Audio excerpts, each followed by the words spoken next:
Maliligo ngayon si Lola. Kahapon naligo siya sa hair niya. Naligo siya ng buhok niya. Ngayon hindi siya maliligo ng buhok niya. Every other day ang pagliligo ng buhok niya. Umpisa na natin. Siyempre, hindi siya nagda-direct na naghihilamos sa mukha niya. Hindi yung talagang hilamos na hilamos, hindi. Ang ginagamit niya is bimpo. Yan. Pero ako nang gumagawa sa kanya. Ayaw niyang nababasa ang mata niya. Kasi, syempre, sensitive yan. Ayaw niyang nababasa yung mata niya. Kaya, punasan ko lang yung mata niya. Hindi, ayaw nila nung nadadirect sa tubig yung mata nila. Ihalamusan mo lang gamit tong bimpo. Ayan.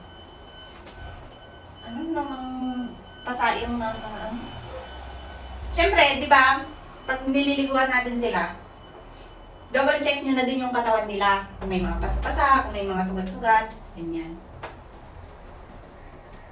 Kaya ako, pag halos araw-araw may nakikita akong mga pasa-pasa o kaya yung mga kalmot-kalmot, ganyan. Pero pag hindi naman OA yung pagkakalmot niya, kasi syempre minsan nakakalmot niya yung katawan niya. Kaya pinupudpud ko yung kuko niya. Yung balat. Tsaka pag naliligo sila, ito, dab. Dab lang yung shower gel lang. Hindi sila pwedeng mag-scrub. Manipis na yung balat nila. Tatanda, manipis ang balat nila. Kaya kamay mo na lang yung pang-rarap sa balat nila. Gentle lang. Tapos ko na siyang sabunan. Babanlawan ko na lang siya. Mabilis lang naman. Siyempre, lagong maligamgam ang tubig na ginagamit dahil ayaw nilang malamig. Siyempre, hindi ako yung binibigyan ko siya ng konting sabon tapos siya na yung naghuhugas ng tetet niya. Ako lang sa may puwet, ganun lang. Okay, tapos na si Ama maligo.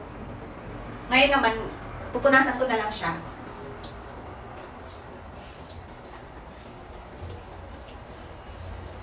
Punasan ko na.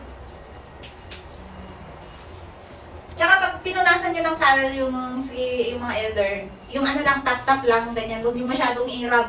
Kasi nga, yung balat nga nila, super sensitive yan. Yung ganun-ganun lang. Siyempre, pag mo na siya,